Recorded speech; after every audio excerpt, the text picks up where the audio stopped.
Hello students, welcome to Rudra coaching classes. तर scholarship परीक्षेमध्ये आलेला एक प्रश्न आहे. राधाचे वय सुधाच्या वयापेक्षा 5 वर्षांनी जास्त आहे. जर त्यांच्या आजच्या वयांची बेरीज 29 वर्ष असेल तर 4 वर्षापूर्वी राधाचे वय किती वर्ष असेल?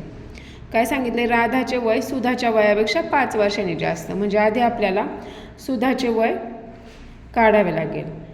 समजा सुधाचे वय x वर्ष आहे आणि राधाचे वय तिच्यापेक्षा 5 वर्षांनी जास्त. मग राधाचे वय बरोबर x + 5. जर त्यांच्या आजच्या वयांची बेरीज 29 वर्ष असेल, मग त्यांच्या आजच्या वयाची बेरीज म्हणजे x + x + 5 बरोबर 29.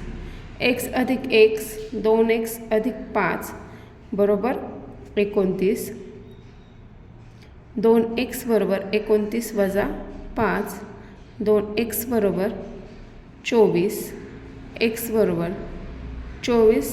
हा 2 जो इथं गुणिले आहे तो इथं जाऊन भागिले होईल. इथे आले 12. x बरोबर 12 वर्ष. मग सुधाचे वय किती आहे? x वर्ष.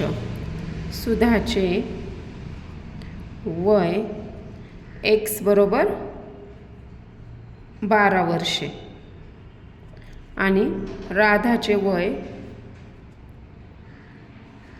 x + 5 बरोबर 12 + 5 17 वर्षे.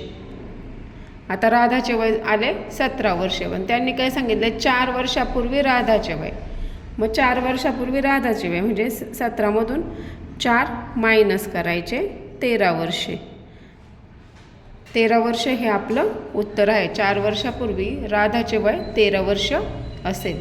जर व्हिडिओ आवडला असेल तर व्हिडिओला लाईक करा आणि रुद्र कोचिंग क्लासेस या पेजला फॉलो करा.